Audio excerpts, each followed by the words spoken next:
दिल अज़मान ने ही बहरोज़ के घर जब बर्थडे होगी तो उस बर्थडे में मिरहा और असफन दोनों होंगे साथ में, शीरी खड़ी होगी। मगर शारिक जिसने अनायज़ा के कान भर दिए और साफ अल्फाजों में कह दिया, अनायज़ा तुमने अगर अपने डैड से अब प्रॉपर्टी में से अपना हिस्सा नहीं लिया तो तुम इस प्रॉपर्टी से सारी ज़िंदगी से हाथ धो बैठोगी। यही टाइम है कि तुम डैड से तकाजा कर लो, क्योंकि तुम्हारे डैड तुम्हारी सारी प्रॉपर्टी मिरहा के नाम लगा देंगे। अनायज़ा शारी की बात को समझते हुए बर्थडे वाले दिन ही पहुंच जाएगी और बर्थडे का माहौल सारा ख़राब हो जाएगा अनायज़ा और शारिक के आने से। जब असफन देखेगा शारिक को तो उसे अब बहुत ज़्यादा शारिक पे गुस्सा आएगा।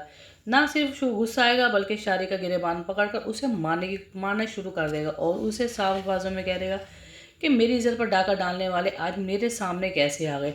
और दूसरी तरफ मिरहा वो भी कोई गुंजाइश नहीं छोड़ेगी अनायज़ा को छोड़ने की। अनायज़ा के मुंह पे ज़ोरदार थप्पड़ मार देगी और पूछने की कोशिश करेगी कि तुम्हारी हिम्मत कैसे हुई थी शारी के साथ मुझे मेरे ऊपर इल्ज़ाम लगाने की। इस तरह अनायज़ा और शारी का जिस ख्यालात से आए थे वो ख्यालात पे पानी फिर गया। दोनों अपनी इज्जत करवा के बल्कि यहाँ से चले गए। और दूसरी तरफ असफन को अब मिरहा से मोहब्बत होने लगी। असफन मिरहा के साथ जितना इकट्ठे टाइम स्पेंड करा था उतना ही मिरहा से असफन को मोहब्बत हो गई थी।